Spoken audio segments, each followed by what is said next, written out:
Lionel Messi et Cristiano Ronaldo ne seront pas au rendez-vous des quarts de finale de la Ligue des Champions pour la seconde année consécutive après l'élimination du Portugais avec Manchester United et celle de l'Argentin avec le PSG face au Real Madrid. Pour ne rater aucune actu, abonne-toi à notre chaîne et n'oublie pas d'activer la notification. Madrid ne réussit plus aux superstars Lionel Messi et Cristiano Ronaldo. Le PSG de l'Argentin a été piteusement éliminé par le Real Madrid mercredi 9 mars, tandis que l'Atlético de Madrid s'est chargé de sortir le buteur portugais, symbole de l'impuissance de Manchester United. Les deux légendes vivantes qui ont régné sur la dernière décennie du football sont privées pour la deuxième année consécutive de quart de finale de la Ligue des Champions. De quoi confirmer le diagnostic du déclin des deux multiples vainqueurs du Ballon d'Or. En quittant cet été la Juventus, éliminé par Porto en huitième de finale de C1 l'an dernier, Cristiano Ronaldo était encore gonflé d'ambition. Son retour à Manchester United, club où il avait explosé et à la recherche, comme lui, de sa gloire perdue, avait fait naître l'espoir d'une belle histoire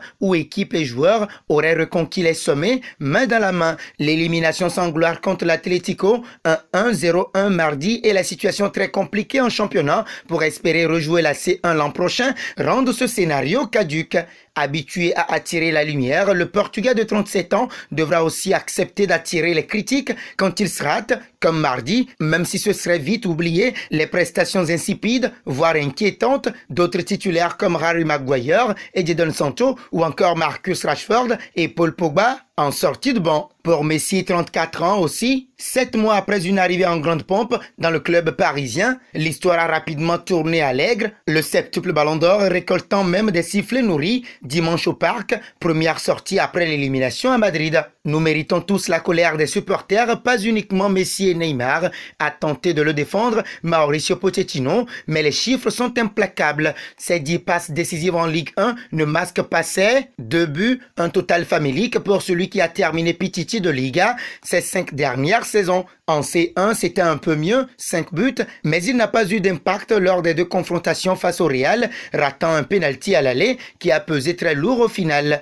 La Ligue des Champions n'est plus leur jardin. Pour la seconde année de suite, les 8 meilleures équipes européennes se passent très bien des services de Ronaldo ou de Messi. Porto et le Paris Saint-Germain avaient été les bourreaux de la Juve et du Barça l'an dernier. Cette année, ce sont des ennemis intimes, l'Atlético que CR7 avait si souvent martyrisé avec le Real ou la Juve et le Real pour l'ancien Barcelonais qui ont abrégé leur parcours. Difficile de ne pas y voir le poids des années, même si l'échec ne peut pas leur être entièrement imputé. 3 jours après un triplé en championnat, Ronaldo n'a été en mesure de marquer à aucun moment face à l'Atlético de Madrid. Mais sans ses 6 buts lors des 5 premiers matchs de groupe, jamais le Red Devils n'aurait même atteint ce niveau de la compétition.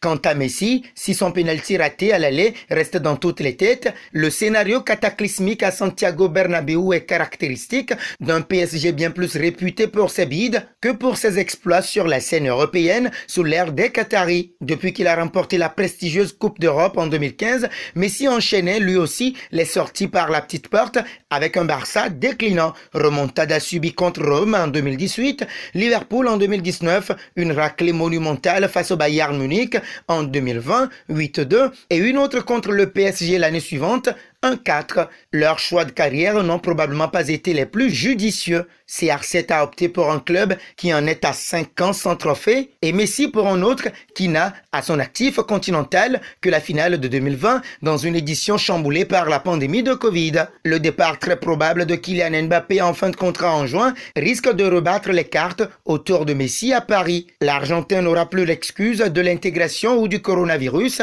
contracté durant les fêtes de fin d'année. Le numéro 30 pourrait redevenir le numéro 1 avec Neymar au sein d'une attaque vraisemblablement remodelée avec le départ en plus d'Angel Di Maria et l'arrivée possible d'une autre superstar. Quant à Ronaldo, il a signé pour 2 années avec une 3e en option, aura certainement tellement d'autres chantiers de recrutement qu'un statu quo semble le plus probable, mais dans un groupe où il aura perdu un peu de son aura de superstar. La fin d'une ère, n'hésitez pas à réagir et à débattre dans la zone commentaire.